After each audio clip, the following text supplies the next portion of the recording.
cargo, né? O Palmeiras começa ganhando do São Bento, lá em Sorocaba.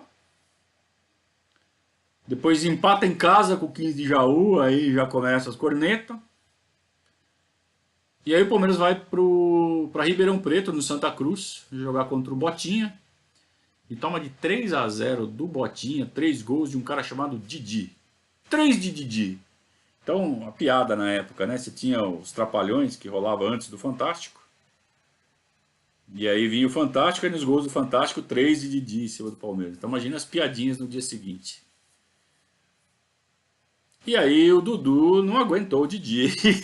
E essa saiu agora, viu, gente? Não foi pensada, não. O Dudu não aguentou os 3 gols do Didi, foi demitido.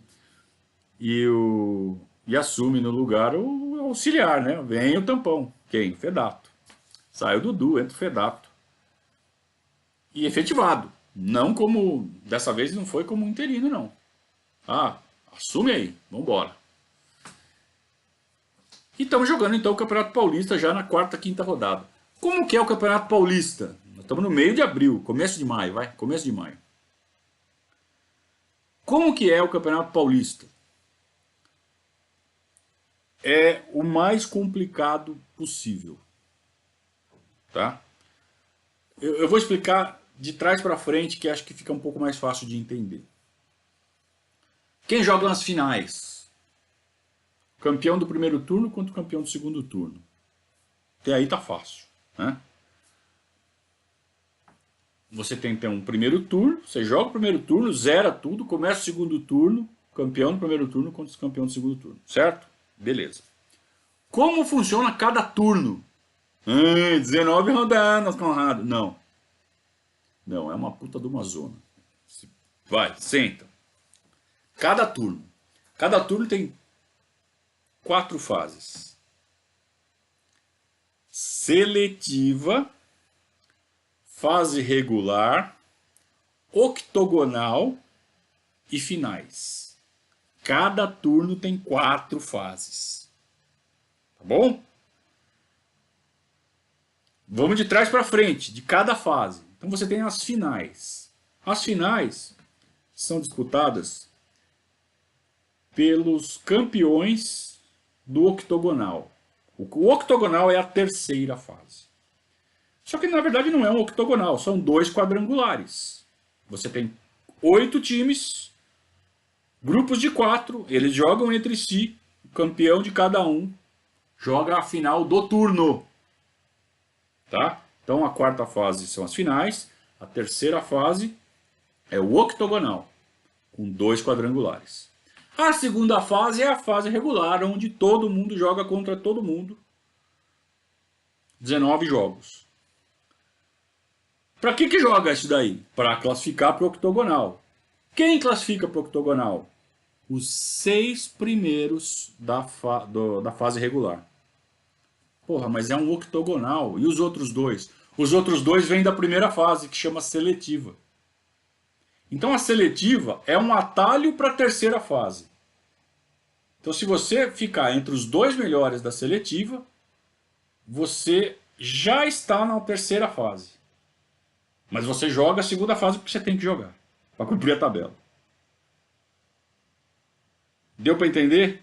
Para complicar só um pouquinho mais, por questões de calendário, quem estava jogando o Campeonato Brasileiro não jogava a seletiva.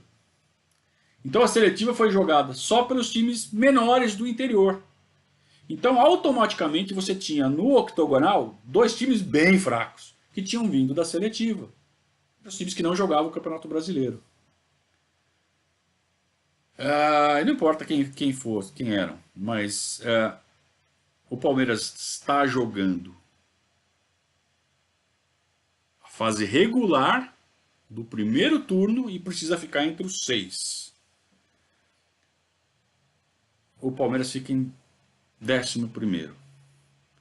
E vejam, o Palmeiras nesse primeiro turno ganhou do São Paulo de 3-0 no Pacaembu. Aliás, uma delícia ver os vídeos dessa época, o Pacaembu pintado de azul claro. Eu aprendi a ver futebol vendo o Pacaembu daquele jeito, com os bancos atrás do gol, né? Os bancos de reserva ficavam atrás do gol do tobogã. E a pintura aquela parte que fica embaixo da arquibancada, né? Quando você anda pela pista, você tem um muro lá, que hoje é cor de tijolo, né? Era azul claro. E eu gostava de ver azul claro porque eu aprendi a ver assim. Então quando eu vejo nos vídeos hoje é uma delícia, eu gosto muito. Traz lembranças, né? Da infância. E no Pacaembu azul claro, com as arquibancadas cor de cimento, nada coloridinho como é hoje, né? Essa coisa Nutella, era cor de cimento. E não tinha cadeira, era concreto. Eu prefiro cadeira, claro, é bem mais confortável, mas era legal de ver, né? O Pacaembu, cimentão, cor de cimento. E azul claro no contorno. O Palmeiras enfiou 3-0 no São Paulo. E no clássico contra o Corinthians, de virada, ganhou de 2-1. Fala, porra, só que perdeu de todo mundo. Todos os pequenos fizeram a festa no Palmeiras. E o Palmeiras não classifica para o octogonal do primeiro turno. O Palmeiras é eliminado, fica em 11º lugar no primeiro turno. Ridículo, ridículo. Como consolo, São Paulo e Corinthians também foram eliminados. Quem faz a final do primeiro turno? Ponte e Guarani. Que eu venho falando, Ponte e Guarani eram times fortíssimos. Fortíssimos. Fizeram a final do primeiro turno. Teve um aí que apareceu num dos periscates aí passados. Que Ponte Preta forte, que não é a Ponte Preta de hoje. Eu tô contando a história, né? Não é a de hoje, é a daquela época e era forte, cara, acredita. E o Guarani também. Dois puta time fortes. Chegavam forte em brasileiro, a Ponte disputou semifinal de brasileiro, o Guarani foi campeão brasileiro. Não era qualquer coisa, tá? Era time forte, fizeram a final do primeiro turno. A Ponte ganhou o primeiro turno e já começa o segundo turno. Logo depois que o Palmeiras ganhou do Corinthians, faltando 3 rodadas para o final, o antepenúltimo jogo foi contra a Francana. E o Palmeiras empatou com a Francana em casa e o Fedato não aguentou. Sai o Fedato, entra o Jorge Vieira. Então, ó, começamos o ano com o Dudu, passamos pelo Fedato e agora estamos com o Jorge Vieira, já, o terceiro técnico já. Importante lembrar que, para o primeiro turno do Campeonato Paulista, o Palmeiras ganhou reforços. 2 reforços importantes, mas como vocês viram, não adiantou nada.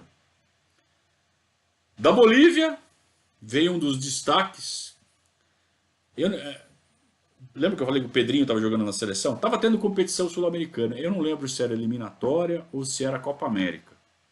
Mas estava tendo. O Pedrinho era reserva do Júnior. E a seleção da Bolívia estava fazendo um surpreendente bom papel naquela competição. E o destaque da Bolívia era o camisa 10, Carlos Aragonês. E o Palmeiras foi lá e trouxe o Aragonês. Quem não estava passando por bons momentos era o nosso glorioso Luiz Pereira, que tinha voltado da Espanha para o Flamengo.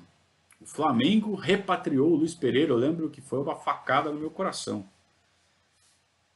Eu não tinha visto o Luiz Pereira jogar, mas o Luiz Pereira ele começou jogando no São Bento, da minha cidade. Então ele era um grande orgulho lá de Sorocaba.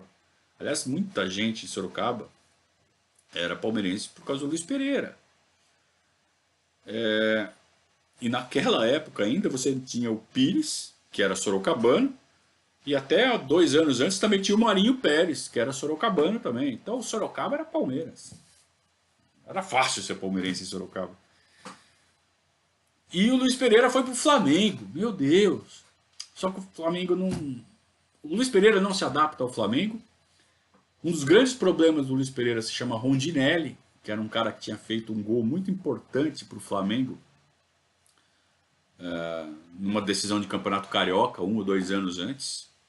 Era um cara tido como raçudo, como, sabe, aquelas coisas de torcida que